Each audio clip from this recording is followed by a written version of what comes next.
হে everyone, চলো আজকে আরও একটা মিনি ব্লগ শেয়ার করি। আজকের ব্লগটা বিকেল থেকে স্টার্ট করেছি দুটো সোয়েটার পরে।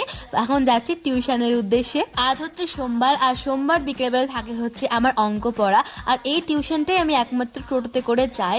আর যাওয়ার সময় এত ঠান্ডা লাগছিল, আমি বুঝতে পেরেই গেছিলাম আসার সময় আরও ঠান্ডা লাগবে। আর আজকের দিনটা একদম সকাল থেকে কুয়াশা হয়ে রয়েছে, একটু সময়ের জন্য রোদ ওঠেনি। তো আজ থেকে পাকাপাকি এত ঠান্ডা পড়ে গেছে। ঘরে এসে খেলাম গরম গরম কফি। তারপর রাতের দিকে বাপি আর কাকু মিলে জ্বালিয়েছিল হচ্ছে আগুন। আমরা সবাই মিলে আগুন পোহাচ্ছিলাম, ব্যাডমিন্টন খেলছিলাম। দেখতেই পাচ্ছ যে সবাই মিলে আগুনের চারিধারে জমা হয়ে গেছে। আসলে সেদিন এতটাই ঠান্ডা ছিল, খুব শান্তি লাগছিল আগুনের কাছে থেকে। আর আজকে ডিনারের জন্য বাপি এনেছিল বিরিয়ানি। আজকে ডিনারটা বিরিয়ানি দিয়ে কমপ্লিট করলাম। আর আজকের ব্লগটা এখানেই শেষ করলাম। আর বিরিয়ানির মধ্যে সব থেকে ভালো কি লাগে বলো তো? এই আলুটা।